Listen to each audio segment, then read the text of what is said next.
भाई और बहनों, मातृशक्ति को नमन। चैनल 24+ न्यूज के खास विशेष मनमोहक अच्छा इंसान बनाने वाला, मानवता के सूत्र देने वाला, योग दर्शन शिक्षा की बातें बताने वाला, मनुष्य कैसे सुखी रह सके, हमारी लाइफ स्टाइल कैसी हो और हमें प्रतिदिन जो हम एक्टिविटी करते हैं संतुलित रूप से कैसे करें और हमारी भारतीय संस्कृति के जो गिरते मूल्य है उनकी पुनर्स्थापना हम कैसे करें, एक आइडियल लाइफ को कैसे प्राप्त करें, हमारी नकारात्मक सोच को हटा करके उसकी जगह हम सकारात्मक कैसे बने, दुख में से सुख निकालने की कला बताने वाला पुनरुत्थान कार्यक्रम में आपका हार्दिक स्वागत है, अभिनंदन, सत्कार है। पुनरुत्थान कार्यक्रम में प्रतिदिन नए नए विषयों के साथ में प्रवेश होते, प्रतिदिन नया विषय, नई सोच, नई बात, नई दृष्टि बताई जाती है। एवरीडे न्यू, पुरानी चीज नहीं बताई जाती है और उस विषय को होलिस्टिक बनाया जाता है, सांगोपांग बनाया जाता है, मल्टी डायमेंशनल बनाया जाता है। उसमें शोध परक सामग्री डाली जाती है ताकि हर वर्ग के व्यक्ति, हर उम्र के व्यक्ति, हर इंटरेस्ट के व्यक्ति, हर रुचि के व्यक्ति और हर मानसिक स्तर के व्यक्ति के लिए उसमें से कुछ न कुछ ऐसी सामग्री मिले जिससे वह अपने जीवन का निर्माण करे। इसी क्रम के अंदर आज हमें एक बहुत हिम्मत दिलाने वाला, हमें साहस देने वाला विषय को लेकर के हम आपके सामने प्रस्तुत हो रहे हैं। आज का हमारा विषय है मुसीबत जो है वो बिखरने के लिए नहीं, निखरने के लिए। भाई और बहनों, दर्शकगण, श्रोतागण, बहुत ही सुंदर विषय है और ये विषय हमारे में जोश भरने वाला है। कबीरदास जी ने क्या कहा कि दुख में सुमिरन सब करे और सुख में करे ना कोई, जो सुख में सुमिरन करे तो दुख काहे का हो। यानी व्यक्ति जब सुख में हो जाता है तो वो सब चीज भूल जाता है, ईश्वर को भूल जाता है, कानून कायदे भूल जाता है, नियम भूल जाता है और वह फूल जाता है। और जब दुख में आता है तो इतना निराश हो जाता है कि वो डिसअपॉइंट होकर के और जो है वो कई तरह की जो बीमारियों से ग्रस्त हो जाता है। तो ऐसी स्थिति के अंदर जो है हम किस तरीके से संतुलित रहें, वो आज का विषय है कि जब कभी व्यक्ति में मुसीबत आ जाए तो घबराना नहीं चाहिए, उसके अंदर हमको धैर्य रखना चाहिए। व्यथा नहीं, व्यवस्था करो, प्रशंसा नहीं, प्रस्तुति करो। और हमें अगर कोई भी दिक्कत आ गई है उसके लिए रोने से कुछ नहीं होगा, उसके अंदर रोने से हमारा काम और बिगड़ेगा।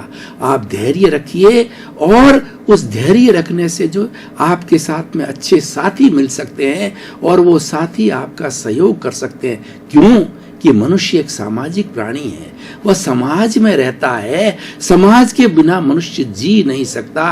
वो समाज में किसी से सहयोग लेता है और किसी से सहयोग देता है, इसी से सारा समाज बनता है। मनुष्यों की इकाई को समाज कहा जाता है।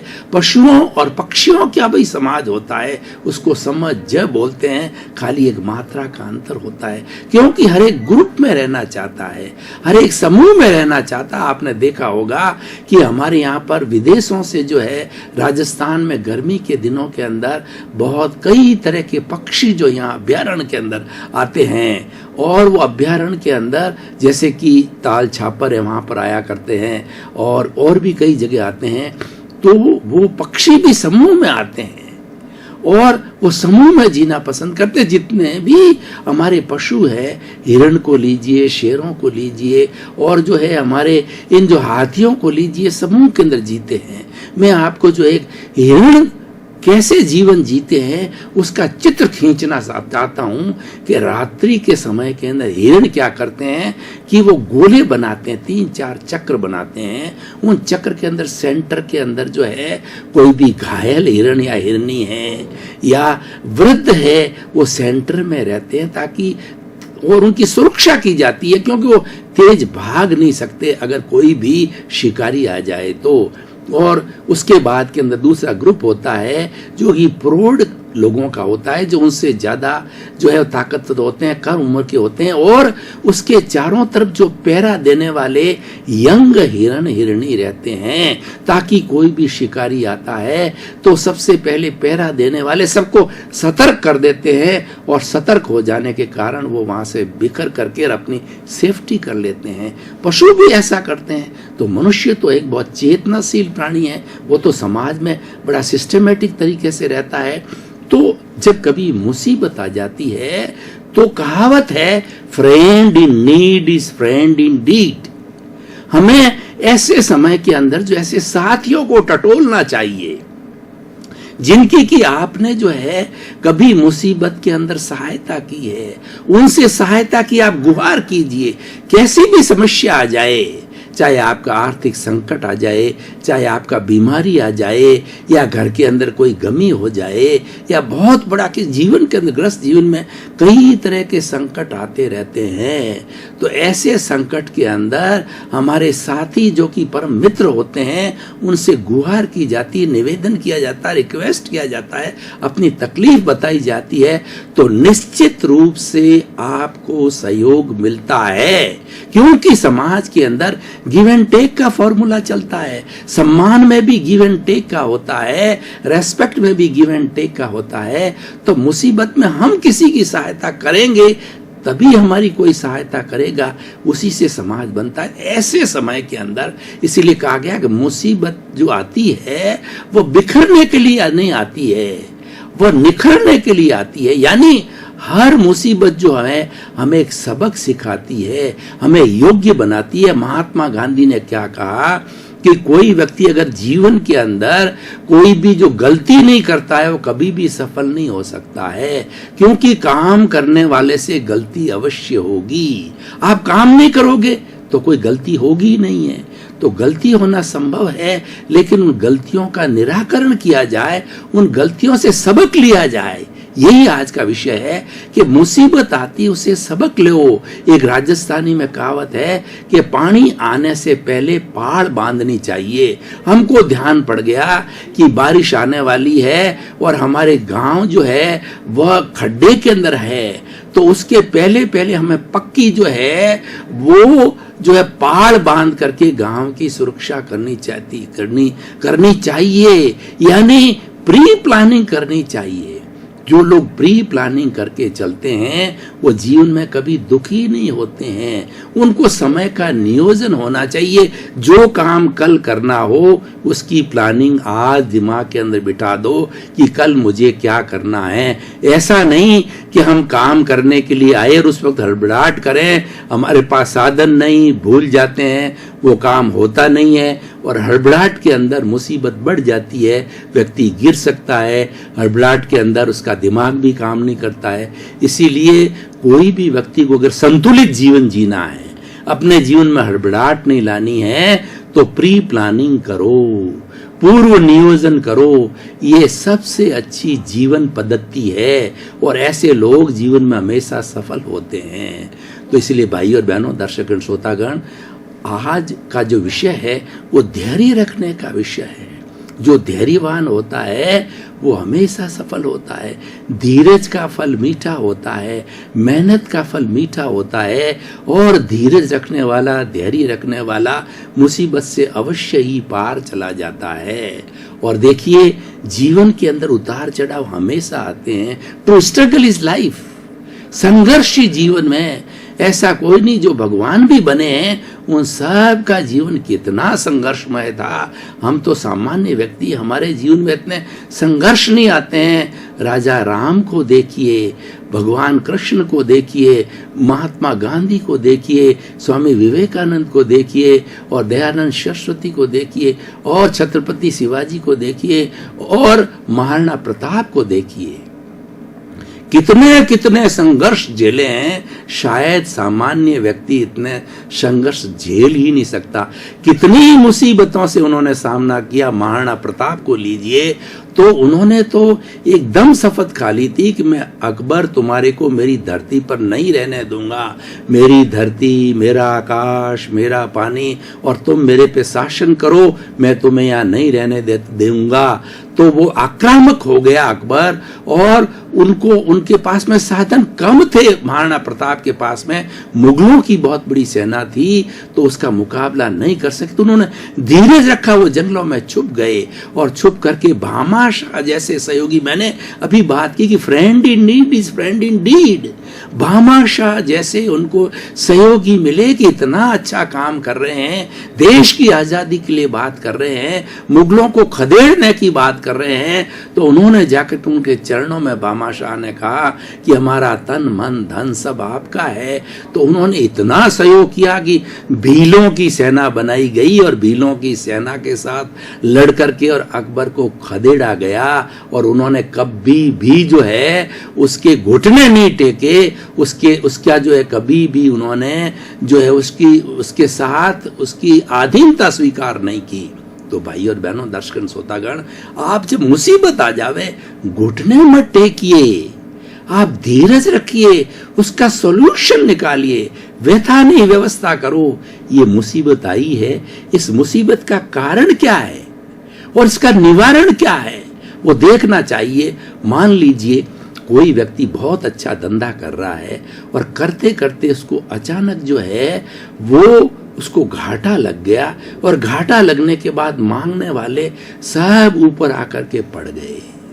तो वो कहते हैं कि तुम तो दिवालिया हो गए, पर वो धीरज रखता है, क्योंकि समय बड़ा बलवान होता है।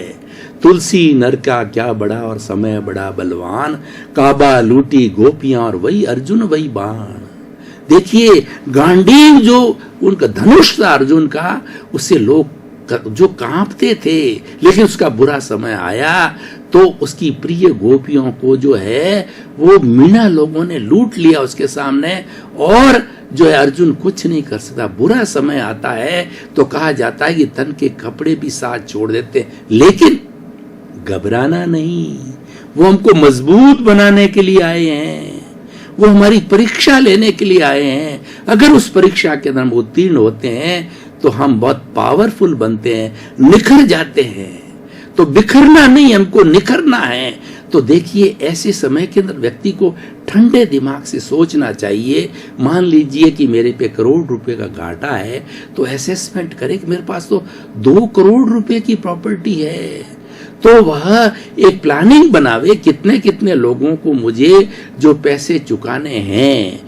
तो पैसे चुकाने के बाद वो सबसे रिक्वेस्ट करे कि इतना तो धन मेरे पास नहीं है, लेकिन मैं आपको मूल दे सकता हूं या 50% दे सकता हूं। सबको अपनी पॉलिसी डिक्लेयर कर दे, और उसके पास में जो कुछ भी प्रॉपर्टी उसको सेल करके और जो उसका कमिटमेंट है सबको चुका दे, तो फिर से वो साहूकार बन जाता है, फिर से वो धंधा करता है और उससे डबल पैसा कमा लेता है। क्योंकि नीति में बरगद होती है। ये फल किसका है? ये धैर्य का फल है। इसीलिए जीवन के अंदर कभी भी धीरज मत छोड़िए, और मुसीबत आ जावे तो कभी भी नर्वस मत होइए। ये सबसे बड़ा इस एपिसोड से हमको सबक लेनी है भाई और बहनों, दर्शकगण, श्रोतागण। ये आज एपिसोड जो है मैं हमारे भारत के युवाओं को समर्पित करता हूँ, और उनसे करबद्ध निवेदन करता हूँ कि उनका जीवन बहुत लंबा है। भारत में 80 करोड़ युवा हैं, और वो देश का निर्माण करेंगे, समाज का निर्माण करेंगे, और उनके पास में बहुत बड़ी संभावना है, बहुत बड़ा समय है देश का, जीवन का, परिवार का निर्माण करने का है। तो उनको किसी मुसीबत के अंदर जो है वो घबराना नहीं है, धीरज नहीं छोड़ना। अगर परीक्षा के अंदर फेल हो गए तो सुसाइड करने की क्या आवश्यकता है? कोई बात नहीं है।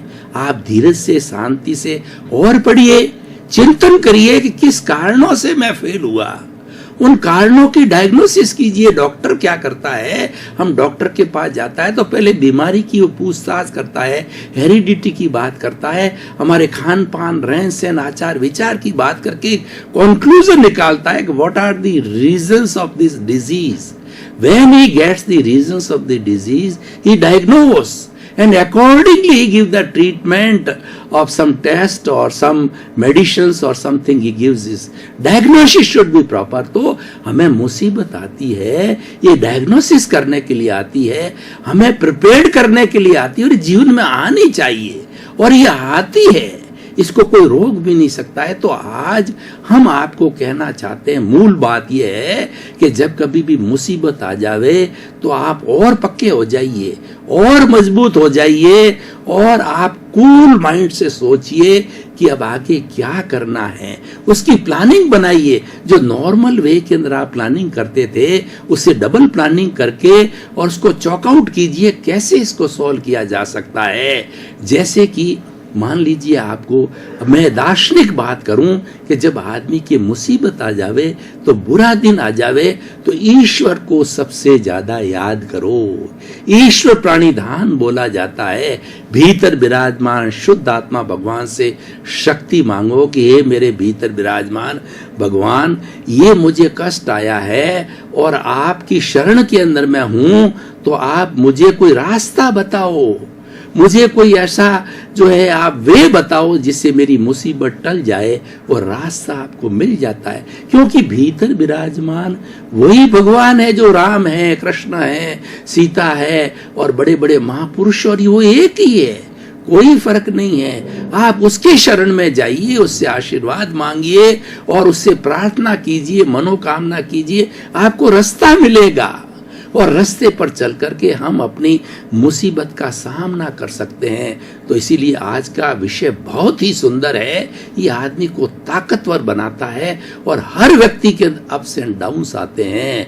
ऐसा कोई दुनिया में व्यक्ति नहीं है जिसके जीवन के अप एंड डाउन नहीं आता है, और जितना जितना संघर्ष होता है उतना उतना व्यक्ति निखार पाता है, अगर वो धीरज रखे तो भाई और बहनों, दर्शक श्रोतागण, हमारे पुनरुत्थान कार्यक्रम की पद्धति है कि हम हर एपिसोड को जो है कसौटी पर कसते हैं। उसकी रिलीवेंस, उसकी सामाजिक उपयोगिता और उसकी प्रासंगिकता और वर्तमान परिप्रेक्ष्य के अंदर जो है वह हमारा एपिसोड कैसे कारगर है, वो व्यक्ति को कैसे हेल्प करेगा, समाज को कैसे हेल्प करेगा, और विश्व को कैसे हेल्प करेगा। मैं अगर वैश्विक स्तर की बात करूं, बहुत बड़े सुनामी आ गए, भूकंप आ गए और आते रहते हैं। 210 देशों का विश्व है, तो आते रहते हैं, कहीं पर पृथ्वी के अनबैलेंस होता आते रहते हैं। एक जगह भूकंप आ गया। आज तो जैसे हमारी वसुधैव कुटुंबकम की धारणा थी, उसको विज्ञान ने आज जो है वो फिजिकली जो है उसको सार्थक कर दिया है, सिद्ध कर दिया है। हम सभी एक परिवार के सदस्य हैं, एक ही गांव में रहने वाले हैं। पृथ्वी एक गांव जैसी हो गई, और जो मोहल्ले हमारे देश है मोहल्ले जैसे हो गए। हम इतने नजदीक आ गए, तो किसी गतिविधि का हमें तुरंत मालूम पड़ जाता है। अगर किसी देश के अंदर जो आतंक आ गया, किसी देश में सुनामी आ गया, किसी देश में अतिवृष्टि हो गई, किसी देश में महामारी हो गई, किसी देश के अंदर जो अनावृष्टि हो गई, तो तुरंत दूसरे देश को जो है तैयार होना चाहिए, और उसकी मुसीबत के अंदर उसका सहारा देना चाहिए, और उस देश को भी धीरज नहीं खोना चाहिए। उससे बार बार अपील करनी चाहिए, अपने लोगों से और विश्व से अपील की जानी चाहिए। हम कष्ट में हैं, आप हमारी मदद कीजिए, और हम भी जब आप कष्ट में आएंगे हम आपकी मदद करेंगे। और हम अगर मान लो मदद मांगते हैं तो अवश्य ही मिलती है। एक राजस्थानी में कहावत है कि रोए बिना माँ भी बोबो नहीं देवे, यानी बच्चा अगर नहीं रोता है क्यों, तो उसको बोलता नहीं है, तो माता उसको अपने स्तन का दूध नहीं पिलाती, उसको मालूम ही नहीं पड़ता है। मुसीबत आती तो आप डिमांड कीजिए।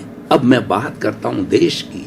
हमारा हिंदुस्तान इतना बड़ा देश है, और इस देश के अंदर हमारे जब बरसात के दिनों के अंदर देखते हैं कितनी बाढ़ आती है, और गर्मी के दिनों में देखते हैं कितनी जो है वो अनावृष्टि होने से वो कितनी जो है फसलें खराब हो जाती है, भूखमरी आ जाती है, तो लोग तुरंत पहुंचते हैं। प्रधानमंत्री फंड बन जाता है, मुख्यमंत्री फंड बन जाता है, लोग डोनेट करते हैं, लोग बहुत जेनरस है। इसका कारण क्या है? इसका कारण यह है कि हमने धीरज रखा, उस प्रांत के लोगों ने धैर्य नहीं खोया, साहस नहीं खोया। दर्शकगण, श्रोतागण, भाई और बहनों, आपका बहुत बहुत धन्यवाद। पुनरुत्थान कार्यक्रम आप देखते रहिए। पुनरुत्थान कार्यक्रम हिम्मत बंधाता है। पुनरुत्थान कार्यक्रम आपको मुसीबत में से बाहर निकालने के लिए टिप्स देता है और आपके नकारात्मक भाव किस तरीके से सकारात्मक बने उसका विविध पहलुओं से जो है आपको सूत्र देता है, क्योंकि हमारा लक्ष्य यही है कि सुधरे व्यक्ति समाज, व्यक्ति से राष्ट्र स्वयं सुधरेगा। हम व्यक्ति को सुधारना चाहते हैं। पुनरुत्थान कार्यक्रम की इकाई व्यक्ति है। व्यक्ति निर्माण करना चाहते हैं। व्यक्ति को सही मायने में हम सकारात्मक भाव दे करके और उसको सच्चा इंसान बनाना चाहते हैं। इसी क्रम में आपका जीवन आनंदमय हो, मंगलमय हो और संघर्ष के अंदर आप बिना कोई भी नर्वस हुए अपने जीवन को अच्छा बनावें और खूब समाज की सेवा कर अपने जीवन को सार्थक बनावें। आपके प्रति मंगल भावना।